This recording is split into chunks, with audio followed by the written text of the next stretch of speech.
महर्षि में ही अनुभव ज्ञान से परमाराध्य सदगुरु महाराज की अमृतमय वाणी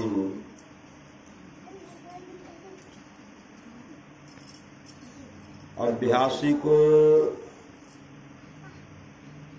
मुस्तैदी से ध्यानाभ्यास करना बहुत जरूरी है। फिर तो आगे के शब्दों में निर्मलता मिलती जाएगी और बढ़ते बढ़ते बढ़ जाने पर वह रिद्धि सिद्धि के झमेलों से भी छूट जाता है। अभ्यासी को संसारिक राग रागनी वाले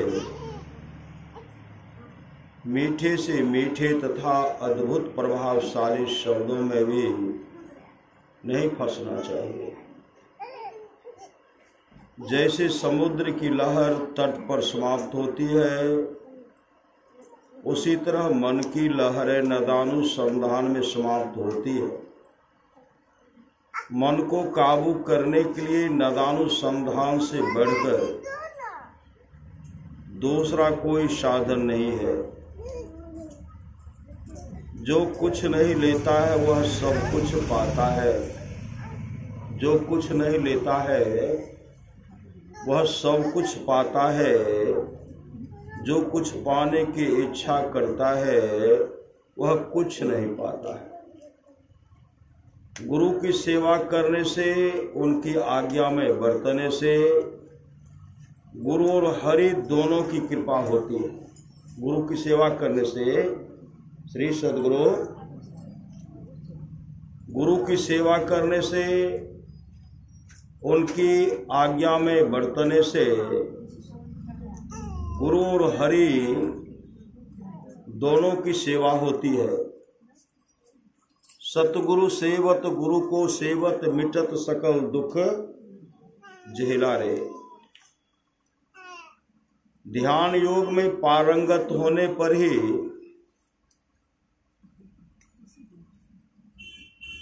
सब में ईश्वर को देख सकते हो। ध्यान योग में पारंगत होने पर ही सब में ईश्वर को देख सकते हो। केवल किसी के कहने पर कि सब में ईश्वर को देखो नहीं देख सकते। ब्रह्म के दो स्वरूप हैं, निर्गुण और सगुण। सत्संग करके दोनों स्वरूपों की प्राप्ति का भेद जानना चाहिए। सत्संग करके दोनों स्वरूपों की प्राप्ति का भेद जानना चाहिए। केवल सगुण रूप से ही प्रेम करके उसी में संतुष्ट नहीं होना चाहिए। गरीब अमीर, राजा महाराजा कोई भी हो, दैहिक दैविक भौतिक ताप किसी को नहीं छोड़ते। इन तीनों तापों से शायद ही कोई संयमी छूटे हुए। अक्षर ज्ञान देने वाला शिक्षक यदि अधकचरा हो तो एक बार का काम चल सकता है, परंतु आत्मदर्शन कराने वाले अधूरे शिक्षक गुरु से हरगिज काम नहीं चलाया जा सकता है। सफलता गुरु की खोज में ही है। ध्यानाभ्यास करके जो अपने को नियम में कर लेगा, वह अपने को परमात्मा में जोड़कर उनमें विराजने वाली शांति प्राप्त करेगा। श्रद्धा की बड़ी जरूरत है। श्रद्धावंत परम गति प्राप्त करेगा। जो श्रद्धावंत है परम गति प्राप्त करेगा, और श्रद्धाहीन संसार चक्र में भ्रमता हुआ सांसारिक दुखों को भोगता ही रहेगा। गुरुवाक, सच शास्त्र और सद्विचार तीनों का मेल मिलने पर जो अटल विश्वास होता है उसी को श्रद्धा कहते हैं। सदग्रंथों में कही गई विधियों को छोड़कर जो मन मना करने लगता है वह विषय भोगों में डूबता है। इस तरह वह न सिद्धि पाता है, न सुख पाता है और न परम गति पाता है।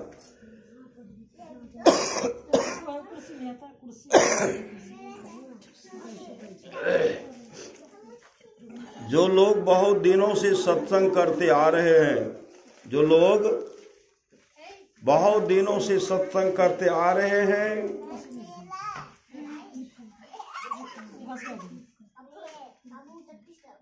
अभी कर रहे हैं और आगे भी करेंगे वे सभी महासुख के भागी होंगे। जो लोग बहुत दिनों से सत्संग करते आ रहे हैं, अभी कर रहे हैं और आगे भी करेंगे, वे सभी महासुख के भागी होंगे। आप लोग बहुत अच्छा करते हैं कि रविवार के रविवार यहाँ आकर सत्संग करते हैं। जब तक लोग जीवन धारण करें तब तक सत्संग करें, तो अवश्य मरने के बाद वे आगे कोई शरीर पाएगा तो मनुष्य का ही शरीर पाएगा, दूसरा हो नहीं सकता है। संसार में रहने के लिए बहुत अच्छा प्रबंध किया, संसार में यहाँ रहने के लिए बहुत अच्छा प्रबंध किया। कुछ दिन या कुछ वर्ष रहे, चले गए, कहाँ चले गए?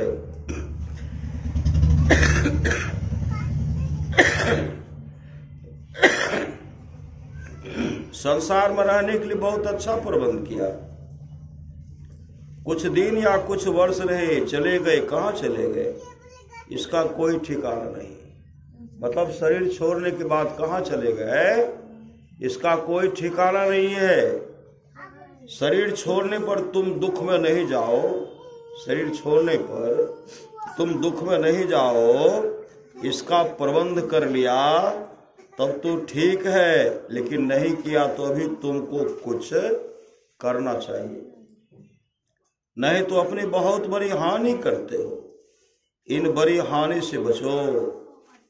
यह शरीर रूपी पिंजरा 7 धातुओं से बना हुआ है। इसमें जीवात्मा युक्ति के 9 जानने वाले सुग्गे के समान रहता है। यदि इस जीव को सद्गुरु मिले तो इसका उद्धार हो सकता है, नहीं तो यह जीव अत्यंत दुख भोगता रहेगा। साधन करने पर अंतर की अनुभूतियों में अभ्यासी को जो रस मिलता है वह अकथनीय है। कोई भी पुस्तक इसका बोध नहीं करा सकता है। जब तक मन पूर्ण रूप से जीता नहीं जाता तब तक वह मन मरा हुआ नहीं कहलाता है। दृष्टि योग अभ्यास करने से शब्द योग करने की योग्यता हो जाती है। शब्द अभ्यास से ही मन पूर्ण रूपेण वश में आता है, यानी मारा जाता है। वर्णात्मक नाम को अत्यंत एकाग्रता और प्रेम से जपना राम को अपने पास बुलाना है। पर याद रहे कि इस प्रकार बुलाकर राम को केवल स्थूल सगुण रूप में ही पा सकते हैं, जिससे आवागमन का दुख नहीं मिटेगा। प्रथम से यह जान लेना चाहिए कि निर्गुण ब्रह्म या आत्म स्वरूप को प्राप्त करके ही भक्ति पूरी होगी और तभी ईश्वर और अपने में भेद ज्ञान का दुख मिटकर परम कल्याण होगा। बिना योगाभ्यास के बिना भक्ति पूर्ण रूप से किसी युग में कदापि नहीं होगी।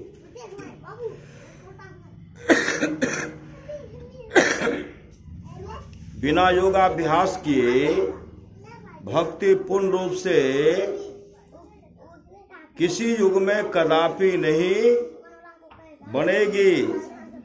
जैसे मोटे अक्षरों का लिखना सीखे बिना कोई बारीक अक्षरों को नहीं लिख सकता है, वैसे ही मोटी भक्ति के साधनाओं का अभ्यास के बिना भक्ति के सूक्ष्म द्वार का पाना असंभव है।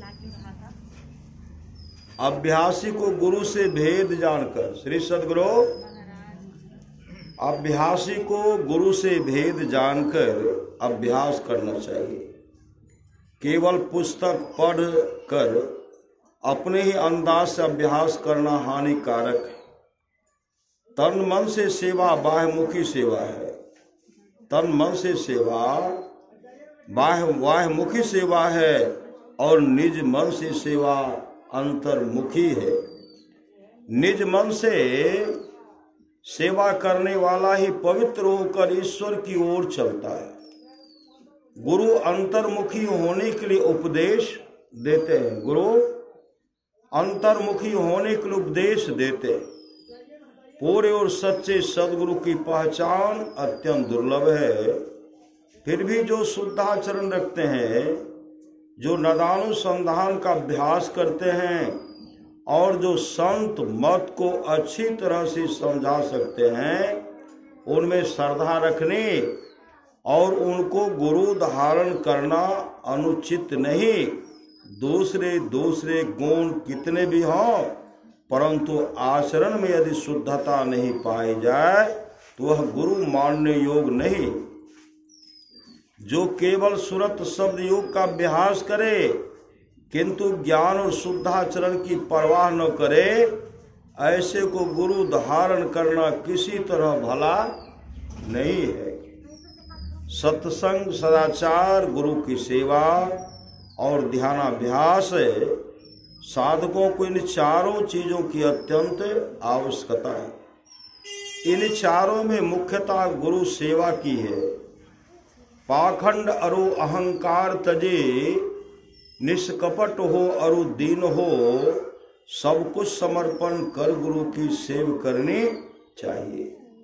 सत्संग नित और ध्यान नित रहिए, कर संलग्न हो।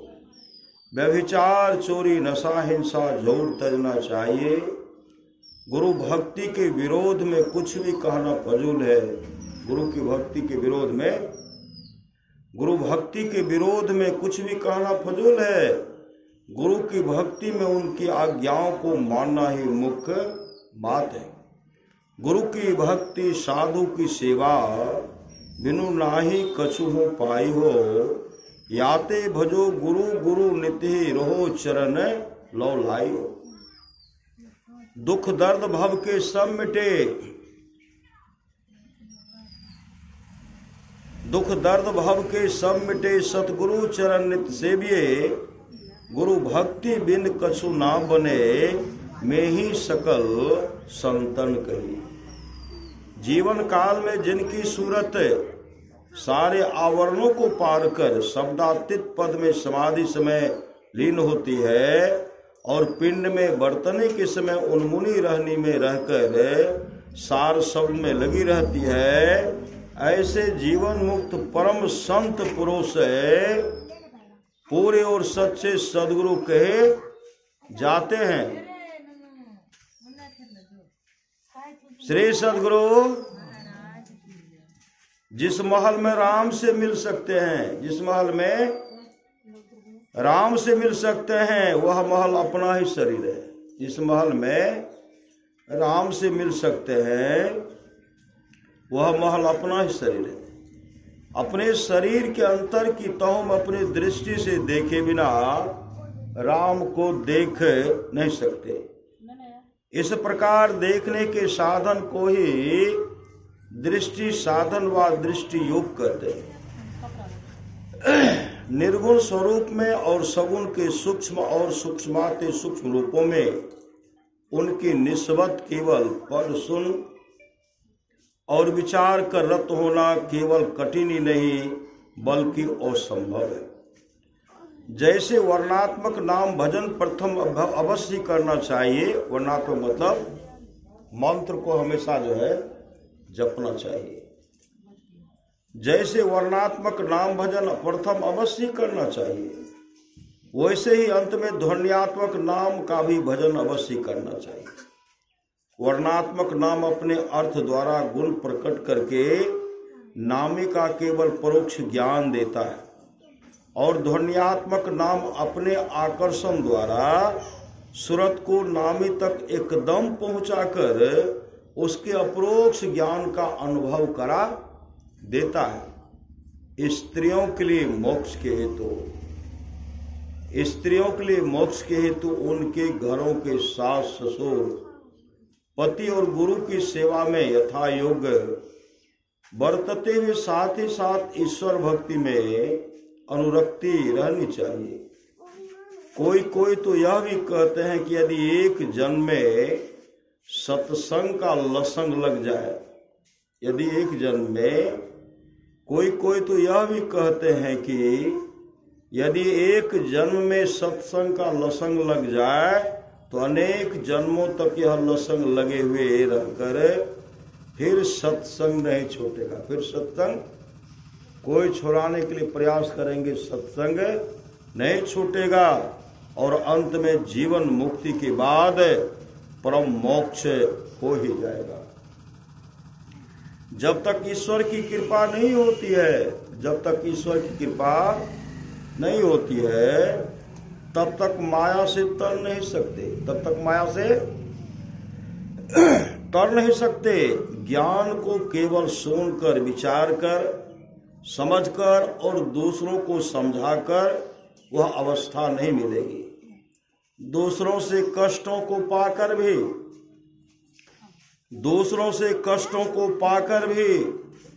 अपमान पाकर भी धर्म नहीं छोड़ो। श्री सद्गुरु, दूसरों से कष्टों को पाकर भी, अपमान पाकर भी धर्म नहीं छोड़ो। धर्म के लिए कोई कष्ट देता है, धर्म के लिए कोई कष्ट देता है, अपमान करता है तो उसको सह लो। संत नहीं होते तो मानव को ईश्वर का ज्ञान नहीं होता।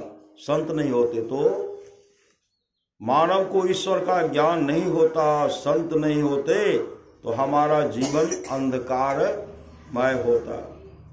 ईश्वर का ज्ञान संत के सिवा और कोई देने वाला नहीं है।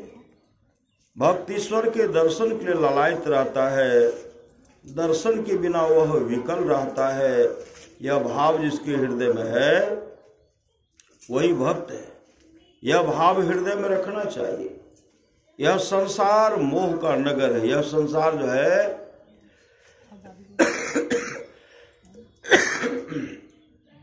यह संसार मोह का नगर है। मोह कहते हैं अज्ञानता को, और सत्य को सत्य कहकर पकड़ बैठे, और सत्य को उसको सत्य कह करके पकड़ बैठे हो और इसमें शांति चाहते हो, कभी होने को नहीं है। जो साधन करे उसको यह अनुभूति अपने अंदर में प्रत्यक्ष होगी।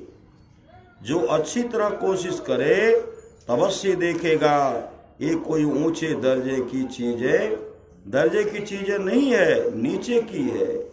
किंतु मन को पवित्र रखना जरूरी है। जिसका मन पवित्र नहीं है वह उसे देख नहीं सकते। महल से जमीन का दाम बहुत कम होता है, महल से जमीन का दाम बहुत कम होता है, किंतु महल का आधार जमीन है। बिना जमीन के महल बन नहीं सकता। उसी तरह बिना सत्संग रूपी जमीन के भजन रूपी महल बन नहीं सकता। इसलिए सत्संग की बड़ी जरूरत है। जमीन है तब न महल बनेगा। उस जमीन में, एक कट्ठा जमीन में लोग 100 मंजिला बनाते, बहुत जगह बनाते हैं, लेकिन उसके सामने जमीन का कीमत कम पड़ गया। जमीन का जो दाम बहुत कम पड़ गया। उसी तरह यह सत्संग रूपी जमीन जो है, इससे भजन रूपी मतलब मोक्ष को प्राप्त कर सकते हैं। उसी तरह बिना सत्संग रूपी जमीन के भजन रूपी महल बन नहीं सकता है। इसलिए सत्संग की बड़ी जरूरत है, मतलब सत्संग चाहिए।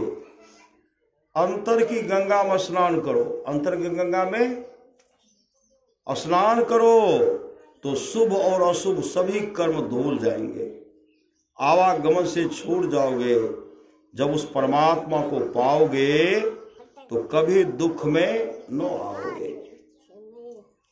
दृष्टि साधन में यदि आपने एक बार भी झलक देख ली, दृष्टियों की क्रिया करते हैं, ध्यान करते हैं, दृष्टि साधन में यदि आपने एक बार भी झलक देख ली और फिर वह नहीं देख पाते हैं, तो उस ओर के लिए आपकी सूरत चलती रहेगी, उठी रहेगी जिस ओर आपने देखा।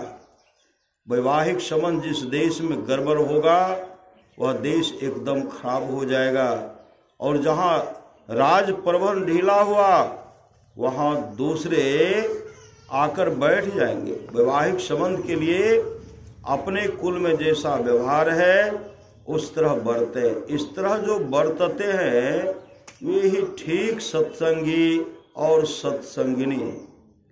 शरीर के 9 द्वारों में से एक भी द्वार ऐसा नहीं है जिससे शरीर से छुटकारा मिले, मोक्ष मिले। ये सब द्वार भीतर से बाहर जाने का है, और वह द्वार जिससे भीतर प्रवेश कर सकते हैं 10वां द्वार है। ये दोनों आँखों के बीच में है। इस शरीर रूपी तालाब में परमात्मा रूपी निर्मल जल है।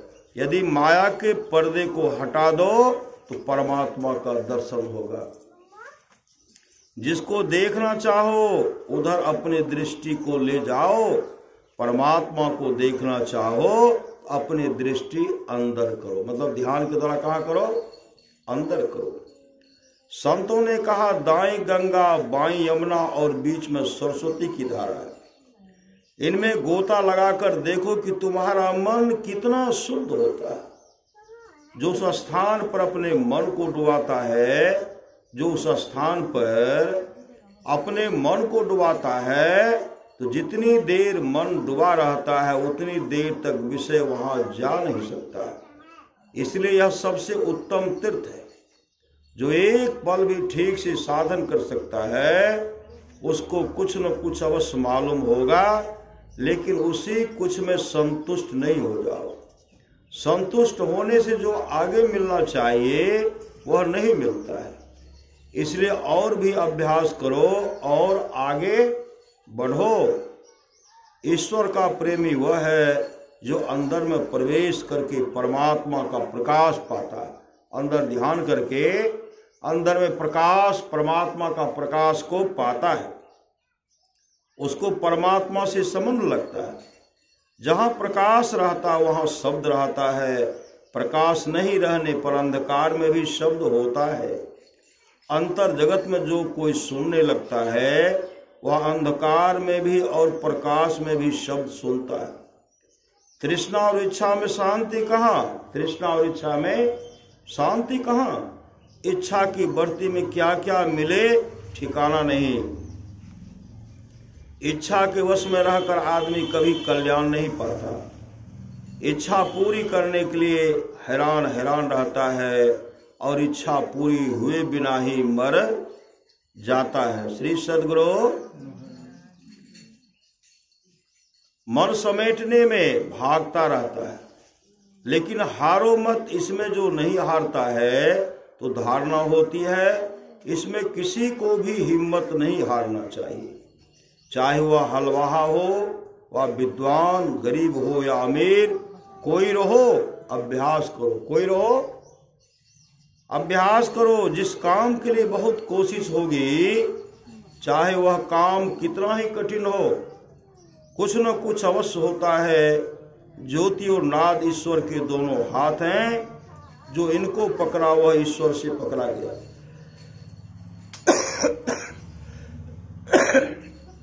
वह कभी नीचे नहीं गिर सकता, वह ईश्वर की गोद में चला गया। ईश्वर भक्ति के वास्ते ईश्वर स्वरूप का ज्ञान होना बहुत जरूरी है।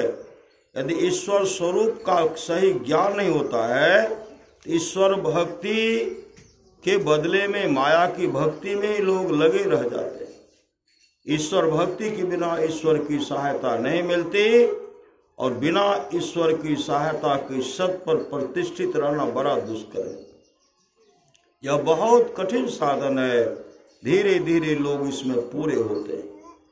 जिसने शरीर और इंद्रियों से अपने को अलग किया, उसने अपने को पाया, ईश्वर को पाया, मुक्ति पाई। इसके लिए अतिरिक्त कितना हो कुछ दर्शन हो पूर्ण कल्याण नहीं है। तुम विद्याएं कितनी भी पढ़ जाओ, लेकिन उसके अनुकूल चलो नहीं तो तुम उसी तरह हो कि जैसे चार पांव के जानवर पर बहुत ही पुस्तकें लदी हो। कीजिए बाबा, बिना किए कुछ नहीं होगा। कभी किया कभी नहीं किया तो कुछ नहीं मिलेगा। चाहे कितना भी अच्छा गुरु मिल जाए, ईश्वर का कोई निशान व चिन्ह है तो कहा ज्योति और सब चिन्ह है, लेकिन वह बड़ा गजब है। जो उसको पाता है वह ईश्वर को पाता है, उसको पाने को कुछ बाकी नहीं रहता। श्री सद्गुरु महाराज की जय।